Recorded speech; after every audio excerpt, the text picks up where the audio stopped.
দেখো দুপুরে খাবার দাবার নিয়ে চলে এসেছি আর খাওয়া দাওয়া করে নেব। তো এখানে দেখো কি কি রান্না করেছি সেটা তোমাদের সঙ্গে দেখিয়ে দিই। দেখো প্রথমে দেখো এখানে ভাত আছে, এখানে ভাত, তাতে আলু আর আলু পেঁপে করলা একটু সিদ্ধ দিয়েছি, এটা দিয়ে খাওয়া হবে।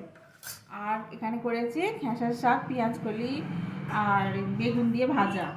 এখানে আছে এই দেখো ছোটো ছোটো যে পুঁটি মাছ ছিল ওটা, ওলকপি আলু আর পেঁয়াজ ওই সব দিয়ে বেগুন দিয়ে একটুখানি তরকারি করা হয়েছে। আর এখানে আছে দেখো লাল লাল করে ডিমের ঝোল বানিয়েছি। আর আগের দিনকে সব একটু একটু যে খাবার বেঁচে গেছে দেখো, এখানে আছে ওলকপির টক, এখানটা ঝিনুকের ঝাল যে বানিয়েছিলাম সেই ঝিনুকের ঝাল, এখানে একটু মসুর ডাল আছে। আর আমার শাশুড়ি মা তো ডিমের ঝোল খাবে না, ওই জন্য একটা ডিম সিদ্ধ বানিয়েছি, সিদ্ধ রেখে দিয়েছি, ওই দিয়েই খাওয়া হবে। তো চলো তাহলে খাওয়া দাওয়া।